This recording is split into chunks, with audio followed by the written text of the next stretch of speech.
Вчерашните предвремени избори за градоначалник во општина Штип поминаа без многу нерегуларности и неправилности. Единствената пријава која е пристигната до СВР Штип е дека во избирачкото место 2276, односно во градинката Вера Циривири Трена, излегле своето демократско право на глас да го остварат две лица позитивни на COVID-19. Тие биле забележани и пријавени, а потоа се извршила целосна дезинфекција на просторот, односно во гласачкото место, и избирачкиот процес продолжил да тече. Па ние сме дојдени пред се да гледаме од наш аспект, организационен, дали Општинската изборна комисија, избирачките одбори постапиле по нашите насоки за организација и спроведување на овие избори. Гледаме дека за сега е окей во ред работата.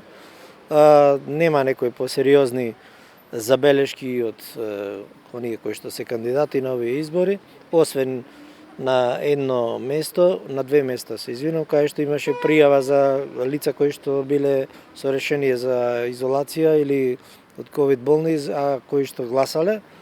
И тука дадовме насока ние дека тоа не е работа на избирачкиот одбор, тоа е работа на Министерството за внатрешни работи, се констатираше состојбата, направени се забелешки, ќе се стави во записник и Министерството за внатрешни работи беше известено да се ги процесуира понатаму постапките. Со целата ситуација е запознаен јавен обвинител и понатаму ќе следуваат соодветни пријави. Во избирачкото место во подрачното училиште во населба Македонка во општина Штип, изборниот процес започнал со 5-минутно доцнење во 7 часот и 5 минути заради отстранување на графити кои претходно биле направени под зидовите на училиштето.